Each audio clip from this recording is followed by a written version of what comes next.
ថ្ងៃនេះជាថ្ងៃកំណើតខ្ញុំ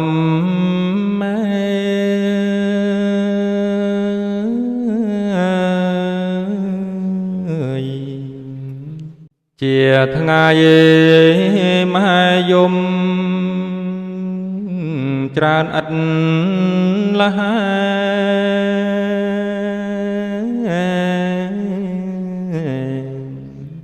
យមមួយ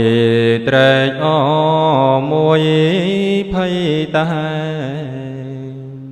ខ្លាចកូនមានស្នេហ៍ឆ្លងមិនផុតពេលបានឃើញមុខកូនមាស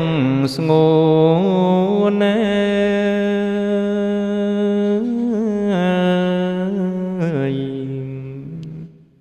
ម៉ែលែងភ័យខ្លួនខ្លាចជួបទុក្ខ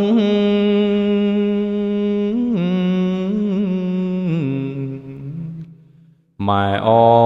រំភើបបានជួបមុខទុក្ខខ្លាយជាសុខព្រោះតែថ្លៃចិញ្ចឹមបីបាច់ថែរក្សា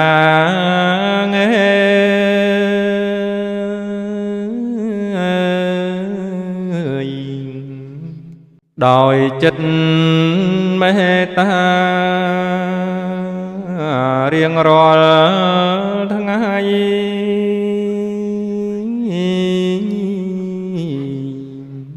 អប់រំទូមានបើចរណៃស្មក់ស្មាក់ភក្តីឥតព្រួលប្រែគុតផ្គង់ទំនុកបំរុងកណែ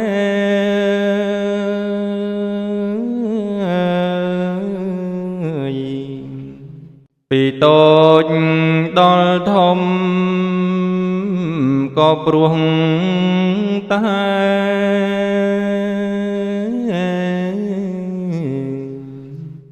ឲ្យកូនបានសុខមានហោហាមានយុះសង្ដាជាទីគប់